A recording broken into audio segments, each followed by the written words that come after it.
ভগবান শ্রী গণেশের নাম নিয়ে শুরু করছি। সকলকে আমাদের চ্যানেল অ্যাস্ট্রো তমাল স্পিরিচুয়ালে স্বাগত। আজ আমাদের আলোচ্য বিষয়, বিড়ালে রাস্তা কাটলে সেটি শুভ নাকি অশুভ লক্ষণ। এই বিষয়ে বিস্তারিত জানার জন্য ভিডিওটি অবশ্যই শেষ পর্যন্ত দেখবেন। আপনারা প্রায়ই গুরুজনদের কাছে শুনে থাকবেন যে বিড়ালের রাস্তা কাটা নাকি অশুভ, কিন্তু কেন বিড়ালকে অশুভ মনে করা হয় সেটা কি আপনারা জানেন? বন্ধুরা, এটি একটি প্রচলিত ধারণা যে বিড়াল যদি রাস্তা কেটে চলে যায় তাহলে ইহা এক অশুভ সংকেত। এই ধারণার জন্যই বিড়ালের রাস্তা কাটার পর আমরা কিছু সময়ের জন্য থমকে যাই এবং অপেক্ষা করি যাতে অন্য কেউ সে রাস্তা পার করে। চলুন এখন এই সম্পর্কে সত্য কাহিনীটি জেনে নেওয়া যাক।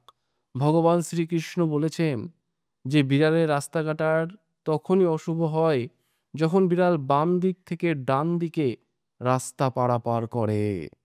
অন্য স্থিতিতে বিড়ালের রাস্তা কাটা অশুভ বলে মনে করা হয় না।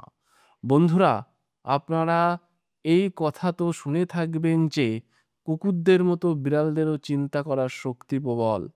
এই কারণে বিড়াল ভবিষ্যতের ঘটনাকে আগে থাকতেই জেনে যায় এবং আপনার রাস্তা কেটে আপনার সাথে হওয়ার দুর্ঘটনার ব্যাপারে আপনাকে সচেতন করে যে দাঁড়িয়ে যাও, অন্যথায় তোমার অমঙ্গল হবে।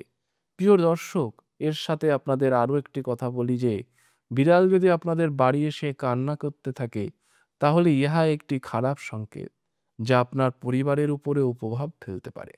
এই সংকেত ইঙ্গিত দেয় যে এবার কোনো অমঙ্গল হতে চলেছে এবং কারোর মৃত্যু পর্যন্ত হতে পারে।